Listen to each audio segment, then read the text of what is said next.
is of such a nature that as time goes on, it tends to be more sharper. Did I understand you well? Ngabe ngikuzwe kahle yini ukuthi indlela ke okukhumbula ngayo noma ke mase sebenzisa igama lesilungu ke imemory yakho ukukhumbula kwakho ukuthi ke iya nje iba ngcono ngokuhamba kwesikhathi.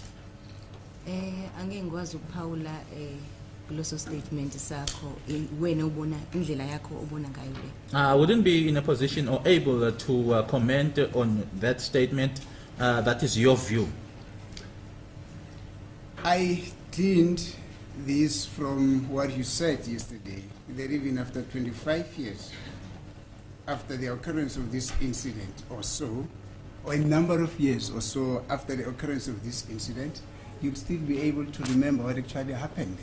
Ngikusho lokho ke kuyinto oyishilo izolo ukuthi noma ngaze ke noma ngasemuva kwe 20 years ukusukela manje uze angeke ukhohlwe lokho. Njengoba sengishilo izolo ukuthi lokho kwenzekile beku traumatic kakhulu. So as far as I know, ingqondo yami angeke ikwazi ukudedela kalula lokho. As I said, that what happened was very traumatic, and my mind wouldn't just be able to let go of that. Would that also include the identity of the people, of the perpetrators, of the two perpetrators who got into your house that day? Lokho ngahlanganisa noma kufaka futhi abantu labo ababili abangena noma bangenela ngaloba busuku. Yebo njalo. Yes, that's correct. Thank you. Now, in terms of that trait, I would take it that you are telling this court that you will also not forget how the perpetrator was in possession of the firearm on that day in question looked like. Kulokho ke ngithatha ukuthi ke awungeke futhi ke umkhohlweke nalona owayephethe isibhamu indlela ke awayebukeka ngayo. Kunjani? That's correct. Thank you. And this you are basing on the description of how he looked like that you have already told this court about. Ukusho lokho ke kuloko obosokutshele inkantolo vele ukuthi ke waye kanjani noma wayebukeka kanjani. Yebo njalo. Yes, that's correct. Thank you. Now, on the basis of just this, what we've spoken about, would you be in a position, in an event that you see the perpetrator with a firearm on that day in question, when you happen to come across the street or anywhere else, would you be able to identify him? Uma ngabe lona ke owayephethe isibhamu ngaleli langa ngenzeka ke ukuthi uhlangane nje naye emgwaqeni noma ikuphi nendawo ungasho ukuthi uyena lo. Njengoba sengishilo izolo ukuthi njengoba seku 8 years to 9 years, over time abanye abantu ba gain weight, abanye ba gain complexion, abanye bayayiluza. As I've already said that it has been 8 years to 9 years. People, others gain weight, others get a complexion, others lose that complexion. Abanye baphinde bashintsha ama hairstyle. Others change hairstyles. Kodwa umuntu mawuke wahlangana naye esigamekweni esifana nalesiya, igazi nemizwa nakho konke okusemzimbeni kuyasho. But in a situation or an incident like that, when then you meet that person again, the blood, the feelings, the body just tells. Now, I'm getting a bit confused when you say the blood, the feeling, and the body just tells. Would you explain that a bit? Mungachaza nje lokho ngoba kunokungidida ke uma ukhuluma ngegazi imizwa umzimba. Njengoba ngisho nje baba ukuthi sinama emotions, into eke wafika endaweni ethile yenzeka kuwena, especially of that magnitude, khona into eyenzekayo emzimbeni. Angeke ngikwazi ukuyichaza ukuthi njani, but ikhona into eyenzakalayo. As I've already said, to say that we've got emotions, And once something of that magnitude happens, and once you encounter it again, that it just tells. But I can't explain to you as to how, but the body just tells. I'm still in the dark, but I don't want to make an issue out of this now. But the question was, would you be in a position to identify the first intruder who had a firearm in his possession according to your house on that day? I think that was my question. Umbuzo wami ke usamile wona ke kuwena ke ukuba ukuthi uma ngabe ungambona futhi loya owayephethe isibhamu ngaleli langa ungamkhomba yini uthi uyena lo? Yebo ngamkhomba. Yes, I would be in a position. Thank you.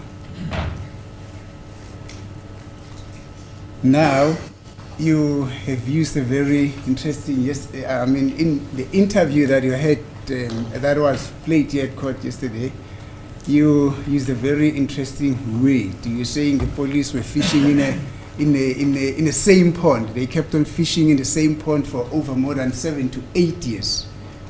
Kunaleli gama ke olisebenzisile ke interview izolo ke uzochaza ngale ndlela asho ngayo ke ngesilungu ukuthi amaphoyisa afisha kuphonde yodwa noma abheke nje kuhlangothi olodwa kuphela isikhathi esingango 7 to 8 years.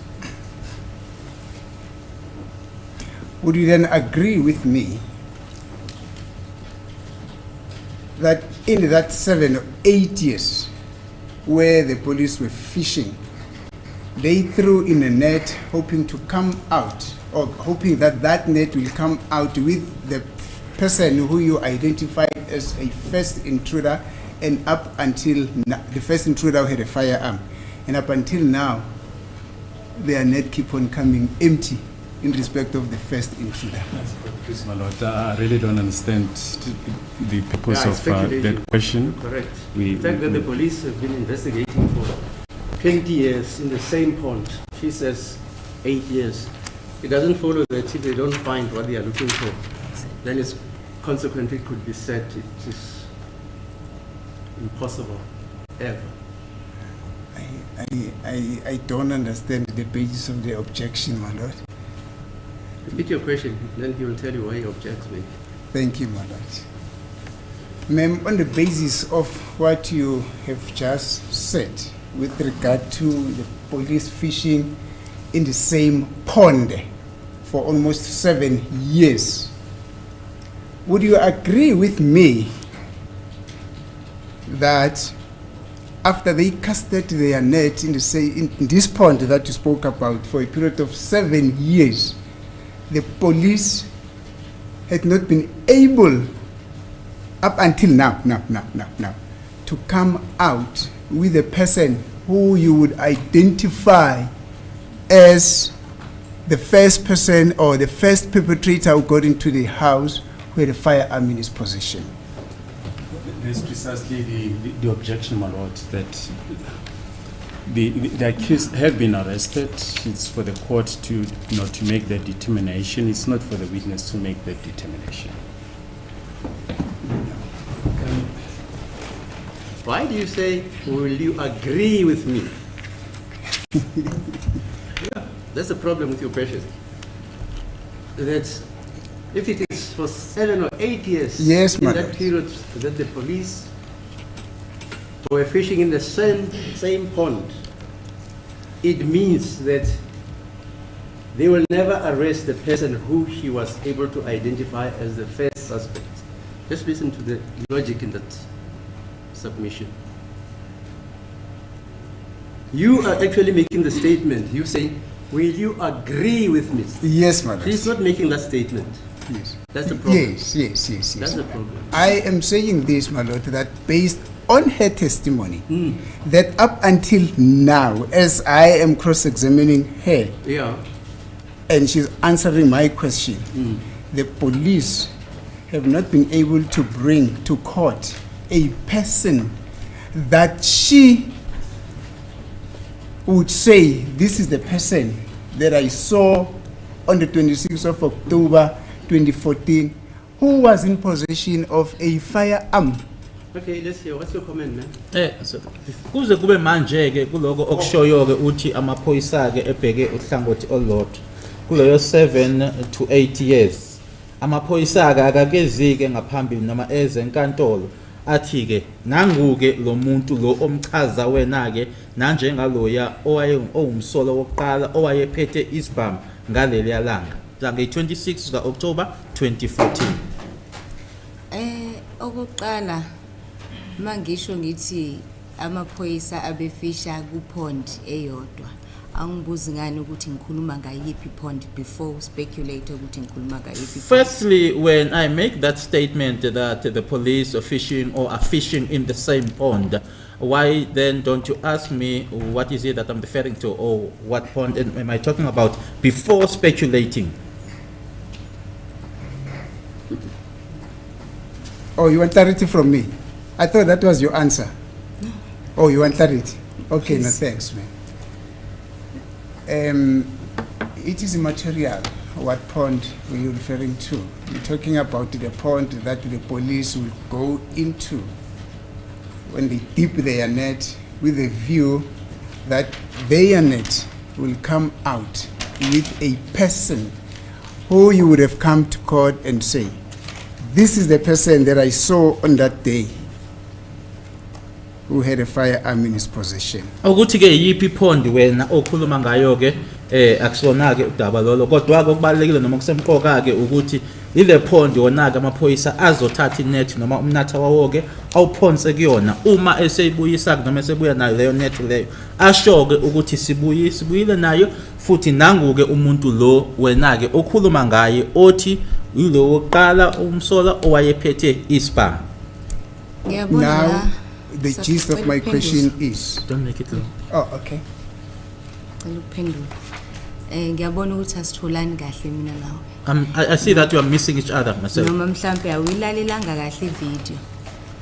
Angazi ukuthi iyona iphi inkinga lapho but into ebengiyichaza ke just so ukuthi siyatholana. Okay, asibambe lapho. Maybe you didn't listen to the video properly, but I don't know which one is it. But so that the two of us are on the same page, yebo. Ngaleso sikhathi bekune docket ephumile ekhuluma ngokuthi thina sesiyama suspects. At the time, Understand? there was a docket that came out that said that we were suspects. And leyo nto ibilokhu iqhubeka isikhathi eside. And- Size sorry. sibize sizothothara sizofaka ku lie detector test senziwe zonke lezo zinto lezo. Ilento bekiyisho. And that went on for a long time, where we were called, we were tortured, we were made to undergo a lie detector test. That is what I was talking about or referring to. In other words, kusho ukuthi bekubonakala thina singaba suspect yet we are just witnesses. In other words, we were seen as suspects, yet we were witnesses. So ngangicela nje ukuthi amaphoyisa akakanwebe ekwezinye indawo abheke kwezinye indawo kuzo bazothola umphumela. So I was just requesting or asking for the police to just stretch to other areas or to other places as well to get the result. Njengoba ke sebewutholile umphumela. Now that they have found the result. Thank you, ma'am. Me and you are on the same page. Angiboni kahle. I don't see like that. On the basis of what you've just said now, that you requested the police to extend their scope of search. They should not just limit themselves into a particular pond. They need to go to other ponds as well. Indeed, they did that. Now, the gist of my question is, therefore, would you then agree with me that in their endeavor, upon your request that they should do so, they have still not yet brought a person that you would identify as the person who had a firearm in his possession that day? That is simply the gist of my question. Sorry, We don't want to belabor the point, but this is precisely the issue that this court is seized with, that the court has got to determine after the conspectus of all the evidence. It's not for this witness to say that, my lord. With respect, we think the question is inappropriate. But the witness actually is referring to herself, according to her explanation. She says because the police were having a second docket, which presupposed that they, meaning herself and others, were being interrogated, put through lie detectors, tortured, that they suspected her also as being, Yes. amongst others, the person who entered the house with a gun, because unless there is a supposition that there was no person shot at that house. But if the cross-examination, as I listened to it, it's not disputed that a person was shot in that house. And she was in that house with her mother, Kelly, and others. Now, she is saying they were also regarded as suspects. So that pond in which they were fishing was, according to her, not the correct pond, because she regarded herself as a witness. That's our understanding. Yes, but counsel has now moved a step further, and he says after the police, after having fished in that different pond, they haven't come up with someone that she can identify as the first suspect. Now Okay. we are saying No, that fine, is, yeah, fine. that is inappropriate. It's for this court to determine. You can keep that for cross-examination because it's argumentative as you are. You are arguing with the witness as you are aware now. As it please the court, I can understand, ma'am. I realize that there's a bit of a problem with this question. Let us conclude it. Yes. Thank you. Let me conclude it by saying that I put it to you that up until this point, the police, in terms of their investigation, let us exclude the pond thing. In terms of their investigation, they have not yet come up with a person that you would stand up there and say, I have met that person, I've seen that person, or I'm seeing that person who had a firearm in possession, who had a firearm in his possession that day. That's all. Engizokusho kwena ukuthi amaphoyisa ke akakezi ke ngaphambili nomuntu ekuphenyeni nje kwabo nomuntu ongabusukuma kule ndawo ohlezi kuyona noma uhlezi khona kuyona umkhombeke uthi uyena lo ngambona ngiyamazi uyena owayephethe ispam ngaloba busuku. Njengoba sihleli la sonke siyabona ukuthi njengoba u5 behlezi lapha akekho ama dreadlocks. So mhlambe maningabafaka ama dreadlocks abanye nibanikeze complexion abebe nayo mhlambe 8 years ago kwazi ba ukuthi kungaphumani. As we all can all see, as we are seated here, that there are 5 of them seated there, and we can see that none of them has got dreadlocks. But if we were to put dreadlocks on one of them, and then the complexion that they had 8 years ago, who knows what may come out. Futhi okwesibili babili abantu abangena endlini and right now ngibona abantu abawu5. So ukuthi bangena kanjani I think leso singayekela amaphoyisa. And there were 2 intruders in the house, and here we see 5 people. As to how that came about, that we can leave to the police. And of course ne evidence iketholakele. As well as the evidence that was found. Yes, ma'am. No, I ideally respect that. But finally, you are unable to see any person who had a firearm or one of the intruders who had a firearm on that day. Kodwa ke okugcina ke ukho isimo sokuthi uyambona noma ungambona olona owayephethe ispam ngaleli yalanga. Okwamanje ngiseneyintsolo kodwa ngifuni ukukhomba umuntu wabantu ngeinsolo. For now, I only have suspicions. I do not want to point out the poor person based on suspicions. Thank you.